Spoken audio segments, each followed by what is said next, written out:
Hello dear students, welcome back to my YouTube channel. आज हम पढ़ने जा रहे हैं प्रकाश का परावर्तन। क्या होता है हमारा प्रकाश का परावर्तन, आज इस वीडियो में हम जानेंगे।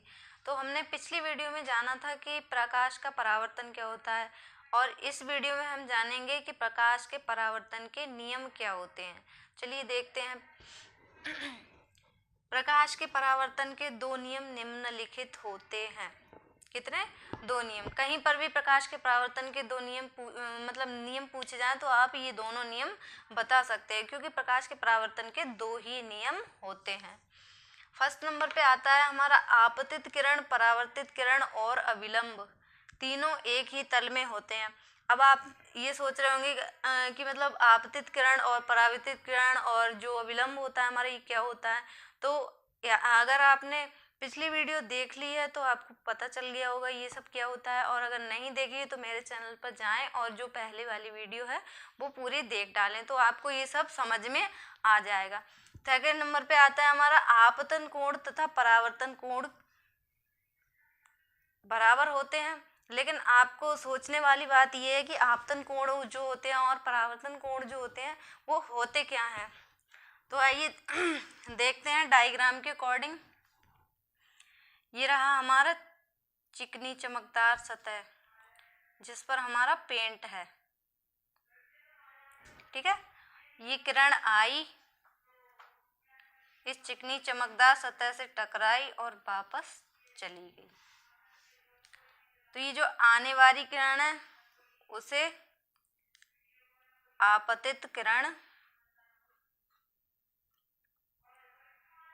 आपतित किरण कहते हैं, और ये जो हमारी जाने वाली किरण है उसे कहते हैं परावर्तित किरण।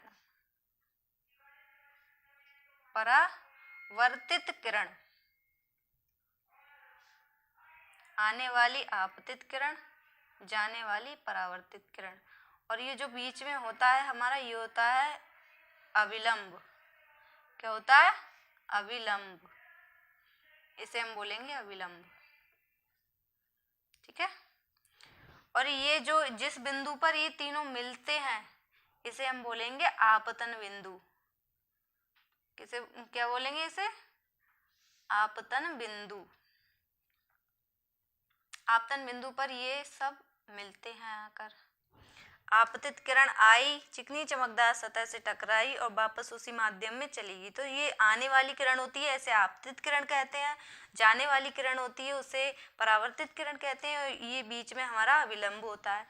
तो हमने ये देखा है कि जो प्रकाश के परावर्तन के नियम में जब हम आएंगे तो पता चलेगा हमें कि आपतित किरण, परावर्तित किरण और अविलंब जो होते हैं वो तीनों एक ही तल में होते हैं। तो यहाँ पे हमारा पहला नियम क्लियर हो चुका है। और दूसरे नियम पर हम आते हैं, आपतन कोण तथा परावर्तन कोण दोनों बराबर होते हैं। तो हम जानते हैं आपतन कोण क्या होते हैं और परावर्तन कोण क्या होते हैं।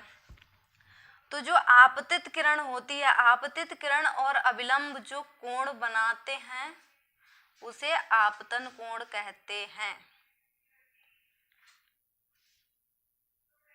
आपतित किरण और अविलंब जो कोण बनाते हैं उसे आपतन कोण कहते हैं, ठीक है। और परावर्तित किरण और अविलंब जो कोण बनाते हैं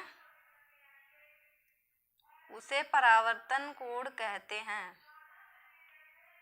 परावर्तन कोण कहते हैं। ये आपतन कोण जो होता है उसे हम आई से दर्शाते हैं, और परावर्तन कोण जो होता है उसे हम आर से दर्शाते हैं, ठीक है। ये रहा हमारा आपतन कोण और ये रहा परावर्तन कोण। तो जो आपतित किरण होती है और अविलंब होती है, ये दोनों जो कोण बनाते हैं उसे हम आपतन कोण कहते हैं, और जो परावर्तित किरण होती है और अविलंब होता है जो कोण बनाते हैं ये दोनों, उसे परावर्तन कोण कहते हैं। और दूसरे नियम में हमारा ये है कि आपतन कोण और परावर्तन कोण बराबर होते हैं। तो हमने इसमें यहाँ पे ये जाना कि आपतन कोण किसे कहते हैं और परावर्तन कोण किसे कहते हैं।